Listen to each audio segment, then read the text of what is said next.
नमस्ते। देखिए, दुनिया का हर एक व्यक्ति यह बोलता है कि मैं अपनी मर्ज़ी का मालिक खुद हूँ, लेकिन ऐसा नहीं है।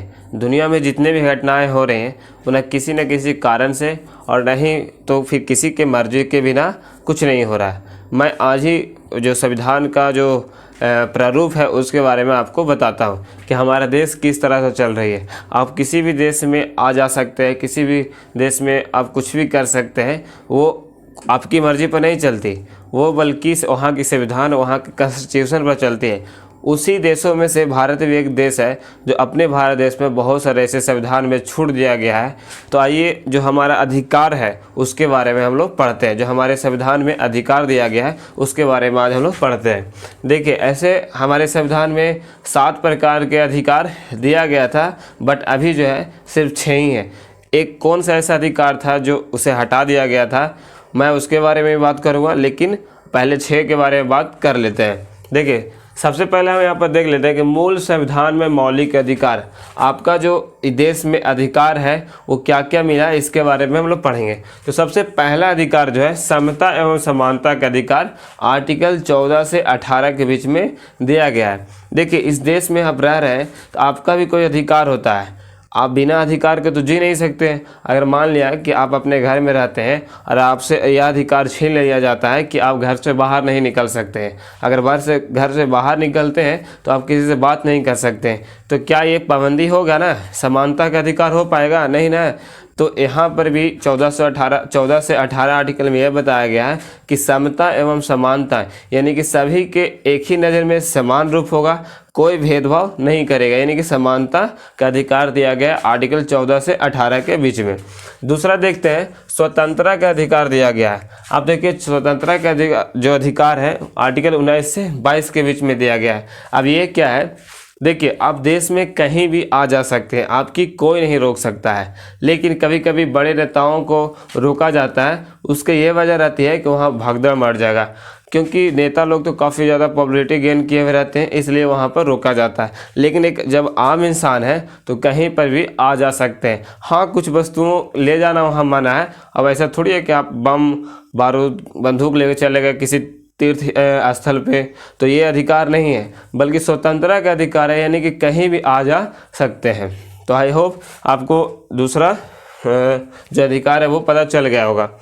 अब देखिए, तीसरा अधिकार जो है शोषण के विरुद्ध, यानी कि 23 से 24, किसी पर आप दबाव नहीं डाल सकते, किसी पर आप प्रेशर नहीं डाल सकते कि तुम मेरा काम ये कर दो, ऐसा नहीं कर सकते। अगर ऐसा करते हैं तो वो आपके खिलाफ एक मतलब कि सज़ा कह सकते कि एक पुलिस पास जा सकता है और बोल सकता है कि मेरे साथ ऐसा वो किया है, तो आपको सज़ा भी हो सकता है, क्योंकि हमारे संविधान में ये दिया हुआ है 23 से 24 के आर्टिकल में। तो आई होप ये भी समझ में आ गया होगा।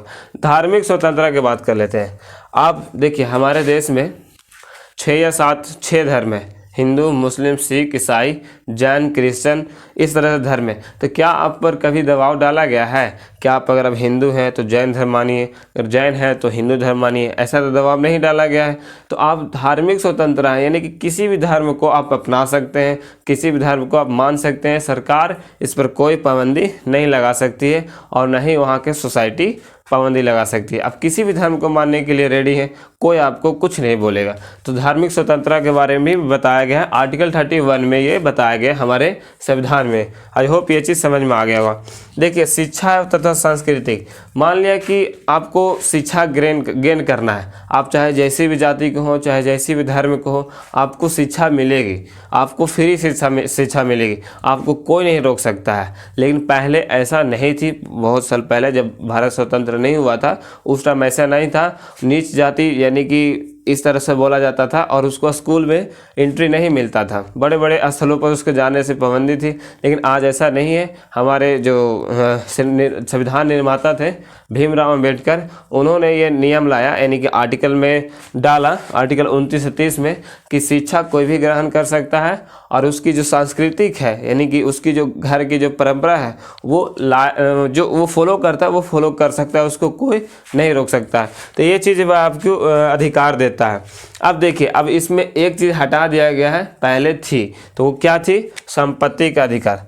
देखिए, संपत्ति का अधिकार क्या होता है? संपत्ति का अधिकार होता है कि मान लिया कि आप बहुत ज़्यादा पैसा गेन कर लिए हैं और बोलते हैं कि ये चीज़ मेरा पैसा है, और वो खर्चे ही नहीं करते हैं। तो ऐसा नहीं, उसको आपको जब अर्निंग किए हैं तो आपको खर्चा करना ही पड़ेगा, क्योंकि अगर सारे पैसा कमा कर घर में रख लेते हैं तो पैसा की कमी हो जाएगा और लोगों को महंगाई बढ़ जाएगी, जिसके कारण से काफ़ी ज़्यादा टेंशन में आ जाएगा देश, क्योंकि महंगाई बढ़ेगी तो फिर छोटा छोटा चीज़ भी काफ़ी ज़्यादा महंगा हो जाएगा और गरीब से गरीब लोग उसे खरीद नहीं पाएंगे और भुखमरी वगैरह समस्या आ सकती है।